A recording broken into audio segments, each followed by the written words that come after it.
Hi guys, আজ আমি দেখাবো আপনাদেরকে কাচ্চি বাম্বো বিরিয়ানি।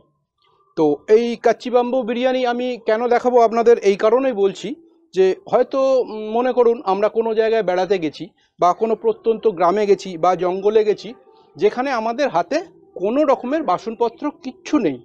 তো সেই সময় আমাদের খিদে পেয়েও থাকে, আমরা আশপাশে কোনো রকম ধরুন খাওয়ার জায়গা বা হোটেল বা কিছু নেই। সেই সময়তে আমাদের খেতে ইচ্ছে হলো বিরিয়ানি, মহা সমস্যার ব্যাপার। তো এই বিরিয়ানি আমরা অনায়াসেই কিন্তু রান্না করে খেতে পারি কোনো রকম বাসনপত্র ছাড়া। তো আজকে আমি দেখাবো যে কিভাবে সেই বাম্বু বিরিয়ানি আপনারা তৈরি করে খেতে পারেন। এখন আমি দেখাবো এই রান্নাটা করতে গেলে কি কি উপকরণ লাগে। যদিও আমি জঙ্গলের মধ্যে করছি না, আমরা আমার ছাতের মধ্যে করছি। তো এখনকার সমস্ত জায়গাতেই তো কোনো জায়গায় মাটি পাওয়া যায় না। সুতরাং আপনি ভাববেন হয়তো আমি যদি এটা বাড়িতে বানিয়ে খেতে চাই তাহলে কি করবেন, ছাদ ছাড়া কোনো জায়গা নেই আপনার বানানো। তো আপনি দেখে নিন, আমি ইট দিয়ে একটা টিনের একটা মোটা, এই যে মোটা সিট, টবের ওপরে ওই সিটটাকে পেতে দিয়েছি এবং পেতে দিয়ে একটা উনুনের মতো করে নিয়েছি। এই উনুনের মতো করেছি, এই যে উনুনটা আমি করেছি এটা ইট দিয়ে, এবং তার মধ্যে কিছু কাঠ দিয়েছি, এই যে কাঠ এইগুলো আছে।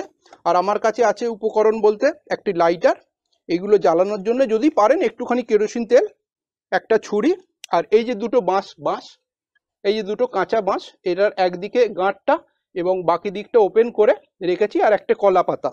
যেহেতু আমি এটা বাড়িতে করছি সেহেতু আমি আপনাদের এই সামান্য উপকরণগুলো দেখিয়ে দিলাম, কারণ আমরা যখন প্রত্যন্ত জায়গায় যাই এই সামান্য উপকরণগুলোই আমাদের কাছে থাকে। আর বাড়িতে করলে তো সমস্ত ধরনের বাসনপত্র সমস্তই পেয়ে যাব। আর আমি এইগুলো দেখিয়ে দিলাম এই কারণেই যে আপনাদের যাতে না কোনো রকমে কোনো জায়গাতেই অসুবিধা হয়। তো আমরা এবারেতে দেখাবো যে আগুনটা জ্বালানোর পরেতে বাঁশের মধ্যে কি কি ধরনের প্রিপারেশন দিয়ে এটা বানানো যায়, এবার সেইটার দিকে আমরা এগোবো। আমি এবার আপনাদের দেখাবো এই কাচ্চি বিরিয়ানির যে উপকরণগুলো। তো আমি প্রথমেই দেখাবো এই যে মাংসটা, আমি 1 কিলো মাংস নিয়েছি, যার ছোট ছোট পিস করে, একটু সুন্দর পিস করে আমি এগুলোকে মাখিয়ে নিয়েছি। ধরুন হলুদ হলুদ, গুঁড়ো লঙ্কা, গুঁড়ো জিরে, এবং তার সাথে একটু অল্প সর্ষের তেল এবং কালো মরিচ গুঁড়ো, আর স্বাদ মতো নুন, মানে যতটা পরিমাণ নুন দরকার হয় বিরিয়ানি রান্নার, এবং অল্প একটু চিনি। এই দিয়ে এই মিশ্রণটিকে মাখিয়ে ঘন্টাখানেক রেখে দিয়েছিলাম। এই মিশ্রণটিকে রেখে দেওয়ার পরেতে, এটা ম্যারিনেট করে রেখে দেওয়ার পরেতে মাংসর মধ্যে সমস্ত নির্যাসটা টেনে নিলে এর স্বাদ অনেকটাই বেশি বেড়ে যায়। এরপরেতে আমি দেখাবো এটার মধ্যে নিয়েছি, আমি যে চাল দিয়েই রান্নাটা করব সেই চালটাকে ভালো করে ধুয়ে শুকনো করে রেখেছি। এইবারেতে আমি কি করব, এটাকে আরও সুস্বাদু করার জন্য আমি এর মধ্যে দেব বিরিয়ানি মশলা এবং গোলাপ জল, কেওড়া জল, আর পরিমাণ মতো ঘি এর মধ্যে মেশাবো, আর মেশাবো কাঁচা লঙ্কা আর একটু ধনে পাতা। এগুলো আমি আমার বাড়িতে যেহেতু করছি আমি, সেহেতু আমি এটাকে আমি এই সমস্ত বাসনপত্রের মধ্যে দেখাতে পারছি। আর এই সমস্ত জিনিসগুলো যেহেতু আমি আরও সুস্বাদু করব, বাড়িতে খাবো, সেই জন্য এইগুলোকে এটা দেখালাম। জঙ্গলে এগুলোর কোনো প্রয়োজন নেই, খালি ওইভাবে ওইগুলো মেশালে এবং বাঁশের মধ্যে এইগুলো দেব। এই টোটাল ব্যাপারটা আমি দেখাবো কিভাবে এই মিশ্রণটিকে করব, এবং আমি এই টোটাল যে এই রান্নাটা কিভাবে হবে আমি সেইটাকে দেখিয়ে নেব। আমি আগে প্রথমে দেখিয়ে নিলাম এর কি কি উপকরণ আমি এই রান্নায় ব্যবহার করব। আমি এইবার এই মাংসের মিশ্রণটি যেটি ম্যারিনেট করে রেখেছিলাম, আমি বলে দিয়েছিলাম আগে যে আমি কি কি এর মধ্যে মিশ্রণে দিয়েছি। এইবারেতে আমি এর মধ্যে চালটাকে মিশিয়ে দেব। এই যে চালটা আমি আস্তে আস্তে ঢালছি, দেখুন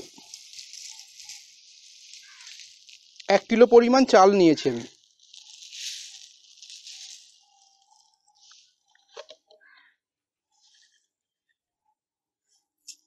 এই চালটা আমি এবার এর মধ্যে,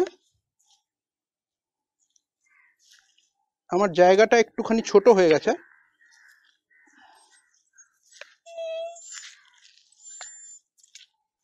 এবারেতে আমি এর মধ্যে দেব পরিমাণ মতো কেওড়া জল।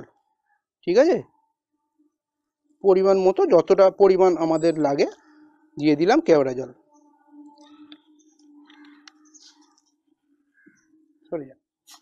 তারপরে দেব একটু গোলাপ জল।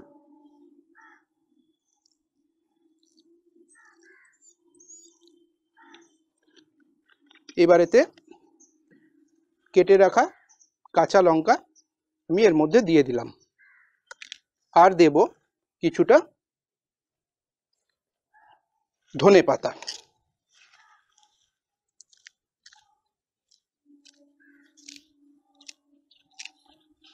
আমি বলেইছি এই রান্নাটা করতে করতে যে আমি এটার মধ্যে স্বাদ মতো নুন, চিনি এবং যে সমস্ত মশলাগুলোর গুঁড়ো আমি দিয়েছি সেগুলো এর মধ্যে দিয়েছি। আর দেব কি বিরিয়ানি মশলা পরিমাণ মতো, এটাতে যতটা বিরিয়ানি আমরা যতটা পরিমাণ করেছি ততটা পর্যন্ত বিরিয়ানি মশলা আমরা এটাতে দেব। আর দেব ঘি, ভালো ঘি, এটার পরিমাণ মতো দেব।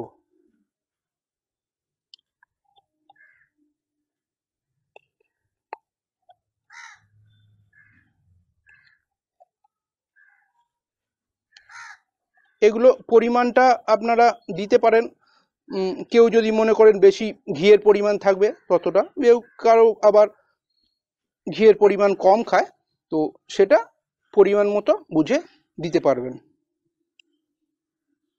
আমরা দিয়ে দিলাম এর মধ্যে ঘি। এইবারে এই মিশ্রণটিকে সম্পূর্ণভাবে মিক্স করে নেব, আমরা ভালো করে মিক্স করে নেব।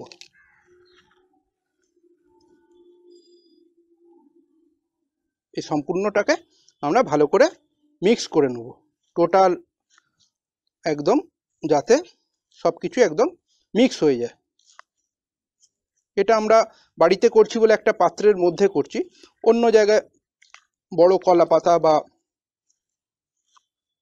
যে কোনো বড় ধরনের পাতাতে আমরা এটা মিক্স করতে পারি।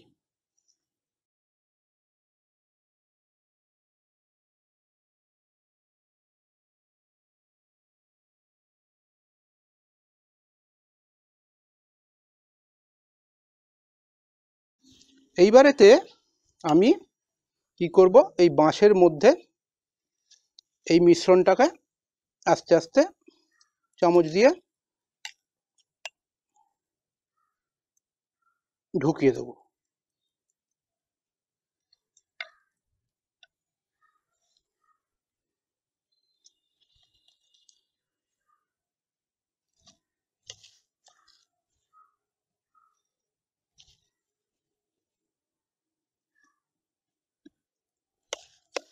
এই মিশ্রণটার মধ্যেই একটা খুব সুন্দর গন্ধ এখনই এসে গেছে রান্না হওয়ার আগেই। এরপরেতে যখন এইটা আমরা আগুনেতে পোড়াবো এবং এর থেকে আরও রান্নার সুগন্ধ বেরোবে, তখন বোঝা যাবে যে বিরিয়ানিটা আস্তে আস্তে তৈরি হচ্ছে। দেখে নিতে হবে কতটা পরিমাণ একটা বাঁশের মধ্যে ঠিক ঠিক যায়, কারণ এটা সম্পূর্ণ মুখ পর্যন্ত আমরা দেব না, এটা আমরা দেব ঠিক 80%। মানে বাঁশটা মনে করুন এতটা আছে, এতটা বাঁশ আমরা দেব ঠিক এতটা পর্যন্ত। তার কারণ আমি বলছি, পরে দেখিয়েও দেব।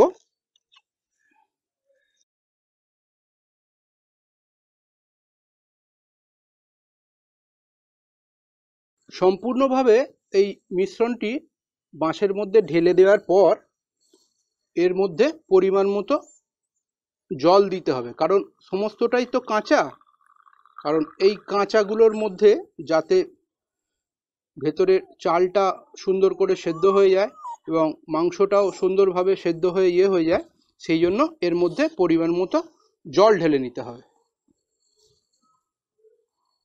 এবং এই জলটা ঠিক মতো ঢুকছে কিনা সেই জন্য একটা লাঠি বা এর মধ্যে দিয়ে এর মধ্যে ঢুকিয়ে ঢুকিয়ে মিশ্রণের মধ্যে জলটা ঢুকিয়ে দিতে হবে। একটু নিচের দিকে ঠুকে নিলে এই মিশ্রণের মধ্যে জলটা আরো ঢুকে যাবে। এইবারেতে আমি কি করব,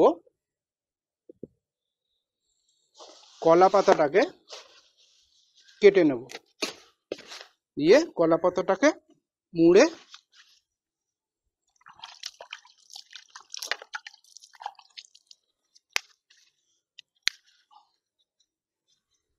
এর মুখের মধ্যে মুখটাকে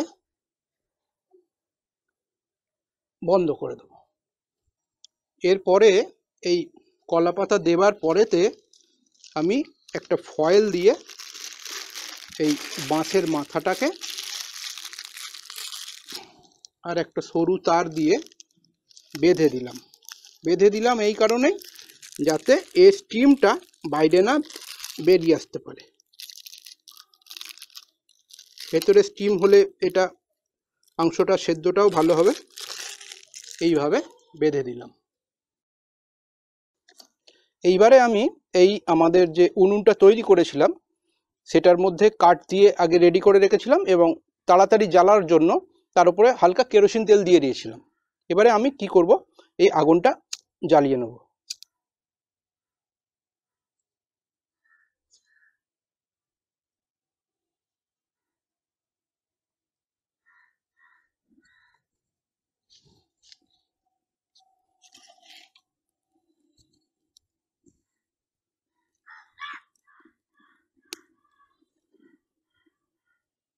আগুনটা এই কাঠটা সম্পূর্ণ ধরতে একটু সময় লাগবে। যখন গনগনে আগুন হয়ে যাবে তখন আমরা এর পরের স্টেপটা দেখাবো কিভাবে বাঁশটাকে আমরা এর মধ্যে দেব। এখন একটু সময় এই শুকনো কাঠগুলো যাতে ভালো করে ধরে যায়। এইবারেতে আমি এই আগুনটা সম্পূর্ণ জ্বলে যাওয়ার পরেতে আমি এইটাকে বসিয়ে দেবো এইভাবে।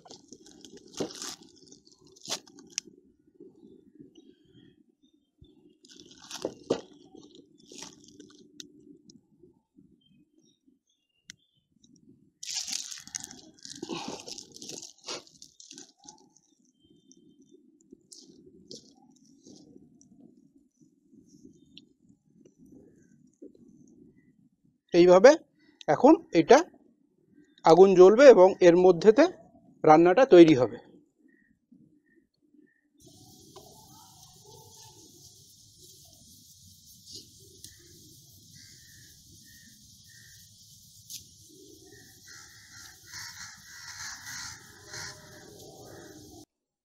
এইবার আমি সম্পূর্ণ আগুন হয়ে যাওয়ার পরেতে এটাকে তুলে নেব। এটা খুব সাবধানে তুলতে হবে কারণ এটা খুব গরম হয়ে থাকে, তো আগুনে একদম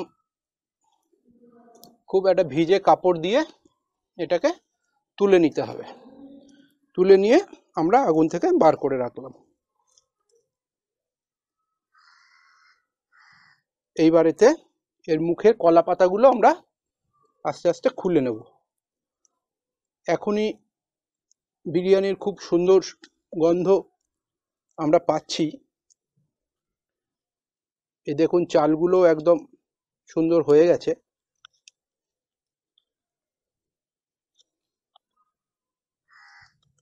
সুন্দর একটা গন্ধ আমরা এখনই পেতে আরম্ভ করে দিয়েছি।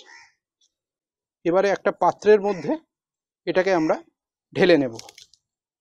এইবারেতে এটা খুব গরম, তো সেই জন্য ভিজে কাপড় দিয়ে দুদিক দিয়ে ভালো করে এটাকে ধরতে হবে এবং এর গা থেকে যাতে না খাবারের মধ্যে কালিগুলো পড়ে সেই জন্য এবার এটাকে ঝাঁকিয়ে ঝাঁকিয়ে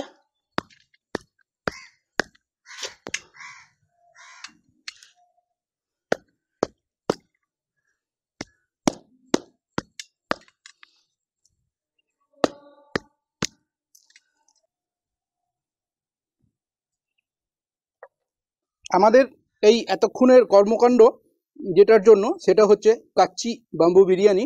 সেটা আমরা তৈরি করেছি, কিভাবে বার করতে হবে সমস্ত ধরনের দেখিয়েছি। এখন এই আমাদের কাচ্চি বিরিয়ানিটা আমরা একটা পাত্রের মধ্যে ঢেলে রেখেছি। আমরা দেখতে পাচ্ছি একদম সুন্দর গন্ধ এবং এই বিরিয়ানি আমি একটু খেয়ে দেখি। অসাধারণ।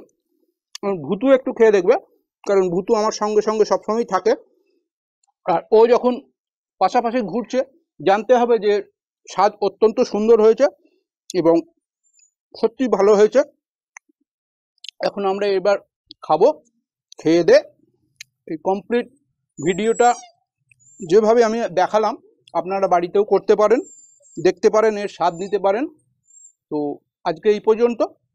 আমরা পরের ভিডিওতে আপনাদের আরও সুন্দর সুন্দর রান্না, কিভাবে একদম বাসনপত্র ছাড়া বা একদম কোনো জায়গা যেখানে কিছু নেই সে সমস্ত জায়গায় গিয়ে কিভাবে খাওয়া দাওয়া করা যায়, বিনা জলে কিভাবে রান্না করা যায়, সেভাবেও দেখাতে থাকবো।